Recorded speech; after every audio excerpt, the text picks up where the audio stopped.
मैंने कभी ये सोचकर मोदी या भाजपा का समर्थन नहीं किया कि अगर मुझ पर कोई मुसीबत आएगी तो मोदी या भाजपा मुझे बचाने चले आएंगे। कल को 50-100 लोग झुंड बनाकर मेरे घर के दरवाजे पर मुझे मारने के इरादे से चले आए और मैं इस उम्मीद में रहूं कि अभी मोदी जी प्रकट होंगे तलवार हाथ में लिए और मुझे बचा लेंगे इन सबको मारकर, तो यह मेरी मूर्खता होगी, मेरा जाहिलपना होगा। महाभारत के युद्ध में भगवान श्री कृष्ण ने हथियार नहीं उठाया, जबकि वो चाहते तो 18 दिन का युद्ध 18 सेकंड में पूरा कर सकते थे। मैं शुरुआत से इस बात को मानता हूं कि अगर इस देश में सबसे मुश्किल काम है वो है हिंदुओं को जगाना, उनके लिए लड़ाई लड़ना। आज मोदी ने बंगाल में हिंदुओं के लिए लड़ाई लड़ी, अब उनके पीछे कौन पड़ा है? हिंदू। उनको गाली कौन दे रहा है? हिंदू। क्या बंगाल में जो स्थिति आज है उसके लिए मोदी जी जिम्मेदार हैं? क्या इस चुनाव से पहले वहां के हिंदू ऐशो आराम की जिंदगी जी रहे थे? नहीं। बंगाल में जो आज हिंदुओं के साथ हो रहा है वो पहले से होता आ रहा है। मोदी जी को गालियां इसलिए पड़ रही है क्योंकि उन्होंने इसे रोकने के लिए लड़ाई लड़ी।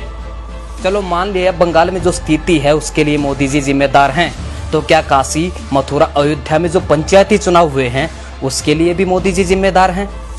वो साल भर कहता रहा कि मास्क पहनो, 2 गज की दूरी बनाओ, लेकिन लोगों ने क्या कहा कि ये तो अफवाह है, कोरोना है ही नहीं। कोरोना है कहाँ? और आज वही लोग मोदी जी को गालियां दे रहे हैं।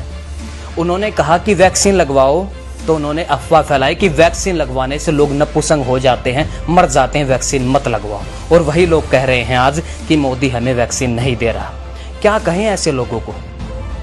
कभी कभी सोचता हूं कि ये जो आदमी अकेला हम हिंदुओं के लिए लड़ रहा है ये कब तक लड़ेगा? मैं जानता हूं कि ये हार मानने वालों में से नहीं है, लेकिन कभी तो थकेगा ना यार। ये भी अपनी व्यथा ये किससे कहता होगा? इसको भी तो दुख होता होगा ना।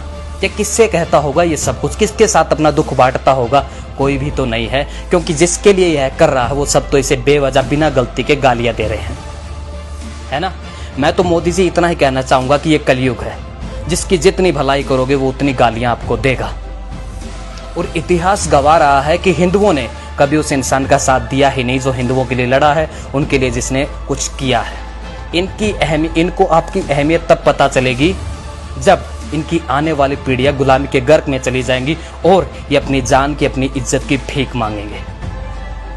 लेकिन एक बात मैं कहना चाहता हूं कि आपके आने के बाद मेरे जैसे बहुत सारे हिंदू भाई बहनों का स्वाभिमान जागा है, वो अपने देश और धर्म की रक्षा के लिए आगे बढ़े हैं, तत्पर हुए हैं। इसलिए मैं हमेशा आपके साथ हूं, साथ रहूंगा, चाहे फिर लोग मेरे को राष्ट्रभक्त कहें या फिर मेरे को अंधभक्त कहें। और मेरी सभी हिंदू भाई बहनों से प्रार्थना है कि जो भाई बहन मोदी जी को समर्थन करते हैं वो कमेंट बॉक्स में उनके लिए कुछ अच्छा सा जरूर लिखें। और रही नेगेटिव कमेंट वालों की, तो बहुत सारे लेफ्टिस्ट है, लिब्रांडू हैं जो हमेशा मोदी विरोध में वीडियोस बनाते रहते हो। आप वहां पर उल्टियां करें, वहां पर जाके हगे, यहाँ पे आपकी कोई आवश्यकता नहीं है। नमो नमो, जय श्री राम।